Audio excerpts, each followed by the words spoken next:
Hey guys, so today I'm going to do my finale for my Pan That palette from my Lorac Pro Palette. This is the palette I've been using on a consistent everyday basis since January 1st of 2017, so let's see where this palette's been.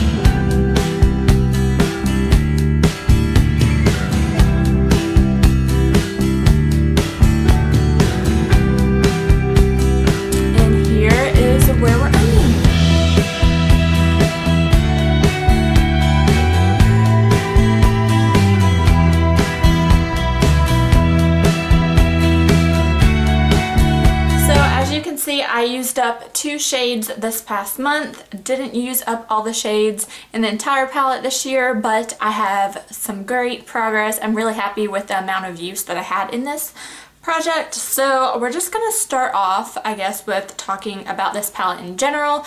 Honestly, this is a fantastic palette. If you have this palette in your collection, I would definitely recommend you use it and play with it, see what you think. I love that the top row was all mattes, the bottom row was all shimmers.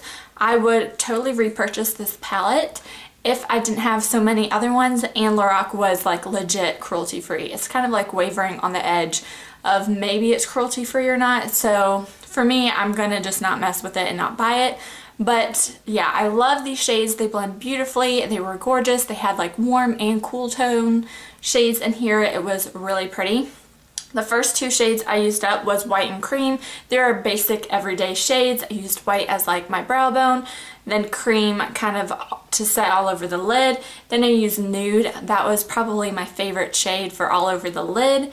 Then I used champagne all over the lid as well. Then I used light bronze and I mixed that with gold, but you can see gold I was so close to using up, but I did not use that up. Then I used taupe, which I used as my kind of crease brow bone shade.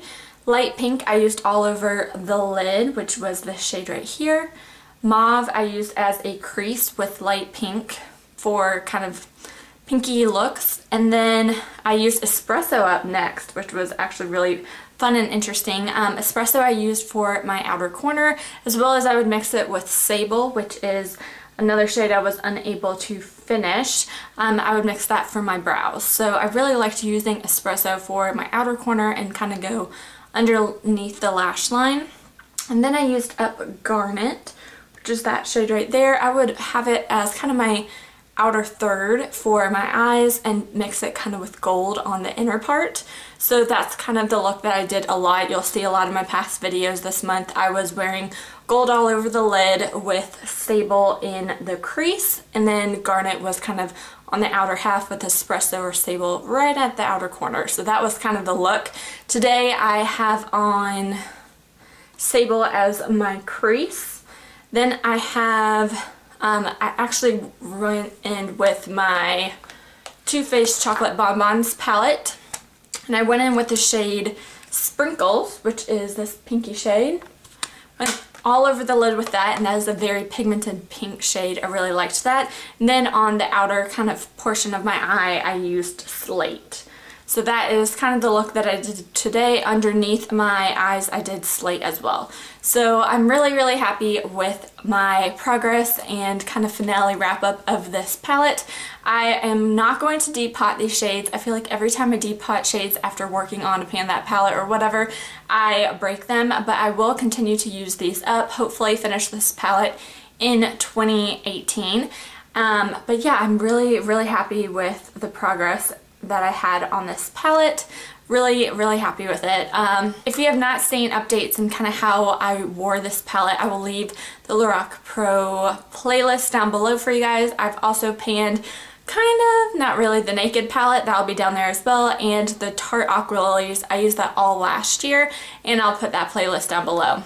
If you haven't seen this year, I'm switching it up, and I have kind of a new take on Pan That palette. I'll link that playlist for 2018 down below. But yeah, thank you guys so much for watching. I'm kind of sad I didn't use all of these up, but I did some pretty good progress on this palette. So thank you guys so much for watching. Be sure to subscribe for more videos, and I'll talk to you in my next one. Bye!